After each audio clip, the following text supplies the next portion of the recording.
सुंदरवन जंगल में टुनटुनी चिड़िया अपनी बेटी नीली चिड़िया के साथ रहती थी। जंगल में सर्दियों का मौसम शुरू हो चुका था। सर्द हवाएं चल रही थी। टुनटुनी का घर हर जगह से टूटा हुआ था, जिसके कारण सर्द हवाएं उसके घर में आ रही थी। तभी नीली चिड़िया ठंड से कांप रही थी। मम्मा मम्मा, मुझे बहुत ठंड लग रही है। मुझे नींद भी नहीं आ रही है। आप अपना मजबूत घर क्यों नहीं बना लेती मम्मा? फिर मुझे भी ठंड नहीं लगेगी।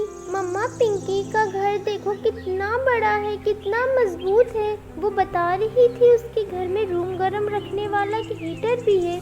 मम्मा, ये हीटर क्या होता है? मम्मा, आप भी एक हीटर खरीद लो, फिर मैं भी आराम से सोऊंगी। बेटा, वो अमीर पक्षी है, उनके पास सारी सुख सुविधाएं हैं, पर हम बहुत गरीब हैं, हम उनके बराबर नहीं कर सकते। बेटा आओ, मैं तुमको अपने पंखों की गर्माहट देती हूँ। फिर टुनटुनी अपनी बच्ची को अपने सीने से लगा लेती है। इसी तरह दिन गुजरने लगते हैं। एक रात जंगल में तेज सर्द हवाएं चल रही थी और मूसलाधार बारिश भी होने लगी। तभी टुनटुनी का घर जोर जोर से हिलने लगता है और अचानक से टूटकर हवा के झोंकों के साथ दूर चला जाता है और दोनों माँ बेटियाँ जमीन पर आकर गिर जाती हैं।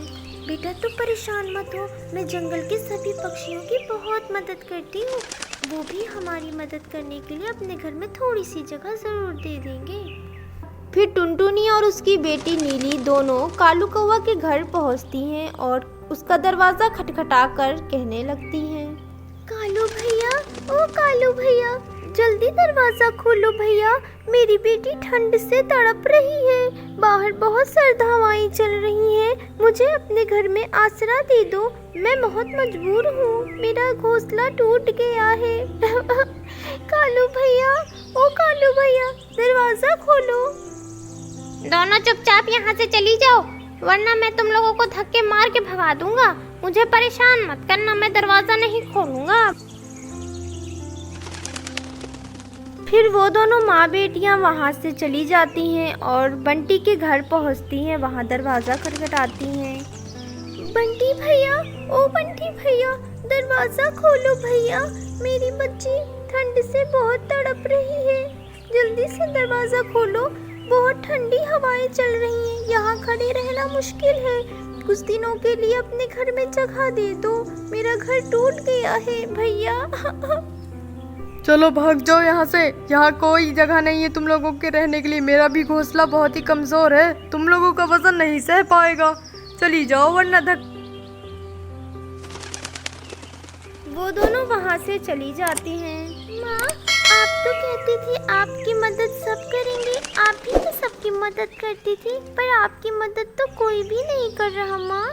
बेटा, मुझे नहीं पता था कि सारे पक्षी इतने मतलबी होते हैं, तू परेशान मत हो, अब ऊपर वाला ही हमारी मदद करेगा।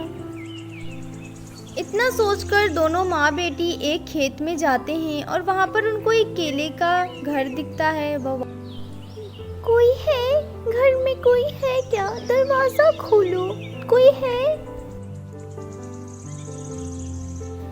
तभी उस घर से एक सुंदर प्यारी सी परी निकलती है और कहने लगती है, प्यारी चिड़िया, तुम परेशान मत हो, मुझे पता था तुम यहाँ जरूर आओगी, ये घर मैंने तुम्हारे लिए ही बनाया है।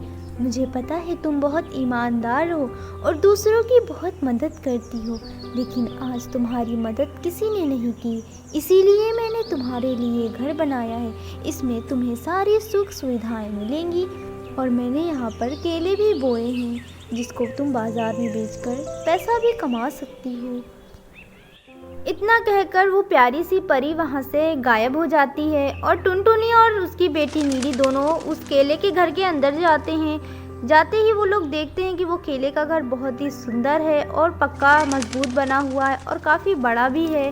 वहाँ पर उनको खाने की भी सारी सुख सुविधाएं मिल गई और वो दोनों बहुत ही ज़्यादा खुश हो गई। फिर अगले ही दिन टुनटुनी ने अपने ठेले पर केले रखकर बाजार में बेचने चली गई।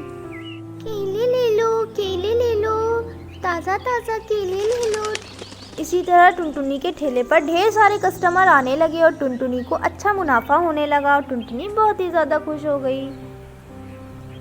हाय गाइस, मैं टुनटुनी। आप लोगों को मेरा केले वाला घर कैसा लगा कमेंट सेक्शन में ज़रूर बताना। न्यू स्टोरीज देखने के लिए हमारे चैनल को सब्सक्राइब कर लो। मैं मिलती हूँ नेक्स्ट वीडियो में, तब तक के लिए बाय।